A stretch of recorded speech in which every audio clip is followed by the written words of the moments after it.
আপনার কোথাও একটা চাকরি হলো, তো চাকরি হয়েছে, কোম্পানিতে জয়েন করার পরেও আপনাকে বলতেছে যে একটা 300 টাকার স্ট্যাম্পে আপনি স্বাক্ষর দেন, তাহলে আপনার চাকরিটা কনফার্ম। আপনিও সেই স্ট্যাম্পে স্বাক্ষর দিলেন, কিছুদিন চাকরি করলেন বা কিছু মাস বা কিছু বছর চাকরি করলেন সেখানে। তো আপনি চাকরি করার মাঝখানে এখন যে স্যালারিটা দেয় সেই স্যালারি দিয়ে আপনার এখন হচ্ছে না, আপনাকে স্যালারি বাড়াতে হবে বা বাড়বে, বা আপনি একটা ভালো কোথাও চাকরি পেলেন, তো চাকরি পাওয়ার পর আপনি সেই কোম্পানি ছেড়ে আপনি সেই অন্য যেই কোম্পানিতে চাকরি পেলেন সেখানে চলে গেলেন।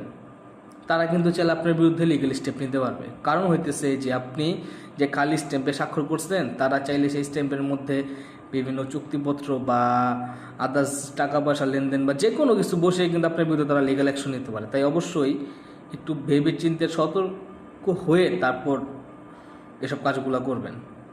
আমি এটাই বোঝাতে চাচ্ছি যে কখনো খালি স্ট্যাম্পে স্বাক্ষর দেবেন না। খালি স্ট্যাম্পে স্বাক্ষর দেবেন না, স্ট্যাম্প ফুল ভরা থাকবে, আপনি পড়বেন, পড়ে দেখবেন যে কি বলা আছে, তারপর সেখানে স্বাক্ষর দিবেন।